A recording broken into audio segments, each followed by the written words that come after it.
Korupsi merupakan musuh besar dalam sistem pemerintahan yang bersih dan transparan. Sepanjang sejarah, Indonesia sering menghadapi problematika korupsi yang menggerogoti berbagai sektor. Mulai dari pengadaan barang dan jasa, penyalahgunaan anggaran negara, hingga praktik suap menyuap dalam proses perizinan dan pengangkatan jabatan. Belakangan ini, sejumlah operasi tangkap tangan atau OTT yang dilakukan oleh Komisi Pemberantasan Korupsi (KPK) dan penegak hukum lainnya menunjukkan adanya geliat pemberantasan korupsi yang kembali menghangat. Beberapa pejabat tinggi, bupati, dan pengusaha terjaring dalam kasus yang mencoreng citra pemerintahan. Namun, hal ini tetap menimbulkan pertanyaan publik. Apakah ini merupakan komitmen nyata untuk membasmi korupsi, atau hanya politik pencitraan menjelang suksesi kepemimpinan? Endang Sari, akademisi ilmu politik Universitas Hasanuddin, menilai jika pemberantasan korupsi harus diawali dari komitmen tegas pemerintah.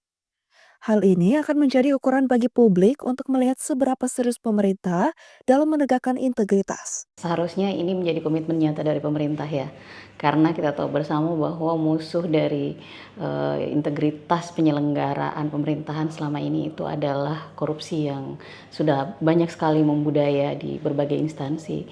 Dan saya kira titik awal pertama yang harus dilakukan oleh pemerintahan baru ini adalah meyakinkan kepada publik bahwa komitmennya terhadap koruptor itu, pemberantasan korupsi itu jelas. Itu dulu yang ditunggu publik. Kenapa? Karena saya kira kepercayaan itu akan tumbuh seiring dengan kerja-kerja nyata yang dilakukan oleh pemerintah. Dan itu diawali dengan komitmen tegas. Saya kira kita belum bisa menilai sekarang ya, karena ini kan baru awal.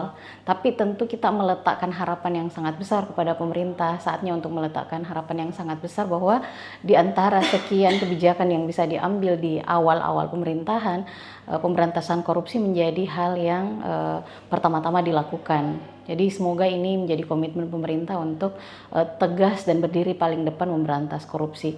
Karena komitmen pemerintah pusat itu akan diikuti oleh pemerintah daerah di bawahnya. Endang Sari pun berharap pemberantasan korupsi bukan sekadar retorika atau agenda musiman.